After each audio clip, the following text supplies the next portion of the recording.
America Israel के Iran पर हमला करते ही सिर्फ मध्य पूर्व ही नहीं पूरी दुनिया में भूचाल ला दिया है। ईरान के सुप्रीम लीडर आयतुल्लाह खमेनेई की हत्या के बाद हालात बेहद तनावपूर्ण हैं। अमेरिका और इजराइल की कार्रवाई के बाद अब चीन और उत्तर कोरिया खुलकर ईरान के समर्थन में उतर आए हैं। ऐसे में बड़ा सवाल ये है कि ये टकराव अब एक बड़े वैश्विक युद्ध का रूप ले सकता है। क्या रूस, चीन और उत्तर कोरिया मिलकर अमेरिका को चुनौती देने की तैयारी में हैं? शनिवार दोपहर अमेरिका और इजराइल ने ईरान पर भीषण हवाई हमला किया। इस हमले में ईरान के सर्वोच्च नेता अयतुल्लाह अली खामेनेई की मौत की खबर सामने आई। ईरानी रेड क्रिसेंट के मुताबिक 200 से ज्यादा लोगों की मौत और सैकड़ों घायल हुए।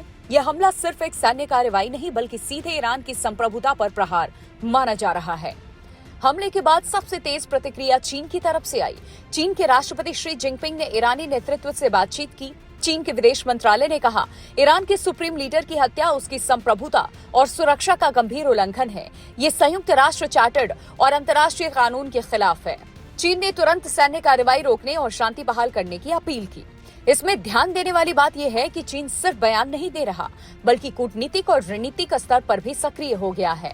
रिपोर्ट्स में दावा किया गया कि चीन ईरान को आधुनिक मिसाइल तकनीक और रक्षा सहयोग दे सकता है। इधर चीन तो दूसरी तरफ नॉर्थ कोरिया भी खुलकर ईरान के समर्थन में आ गया है। उत्तर कोरिया के नेता किम जोंग उन ने हमले को अवैध आक्रमण बताया और अमेरिका को वर्चस्ववादी ताकत कहा। केसीएनए की रिपोर्ट के अनुसार किम जोंग ने बढ़ते तनाव के बीच हथियार फैक्ट्रियों का दौरा किया और सैन्य अधिकारियों से बम और गोला बारूद उत्पादन तेज करने का आदेश दिया।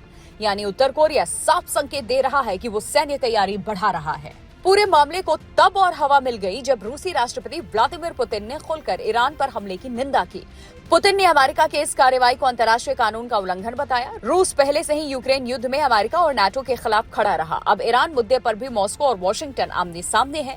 बड़ा सवाल ये कि क्या ईरान की मदद के लिए चीन, रूस और उत्तर कोरिया नया गठबंधन तैयार करने में जुटे हैं?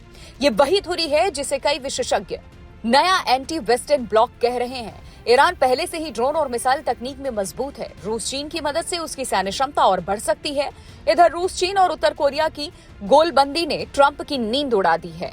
अमेरिका का कहना है कि उसकी कार्रवाई सुरक्षा और स्थिरता के लिए थी। इससे पहले भी ट्रंप ने अपने पहले कार्यकाल में ईरान पर अधिकतम दबाव की नीति अपनाई थी। अब हालात फिर से उसी दिशा में बढ़ते दिख रहे हैं। अगर अमेरिका पर कई मोर्चों से दबाव बनता दिख रहा है, यूक्रेन, ताइवान, मध्य पूर्व जैसे देश उसकी रणनीतिक क्षमता को चुनौती देने में सक्षम हैं। विशेषज्ञ मानते हैं कि चीन और उत्तर कोरिया सैन्य समाधान के बजाय राजनीतिक समाधान की बात कर रहे हैं, लेकिन जमीन पर सैन्य तैयारी कुछ और संकेत दे रही है। ईरान पर हमला सिर्फ एक देश पर हमला नहीं, ये शक्ति संतुलन की लड़ाई है। एक तरफ अमेरिका और उसके सहयोगी, दूसरी तरफ रूस, चीन और उत्तर कोरिया।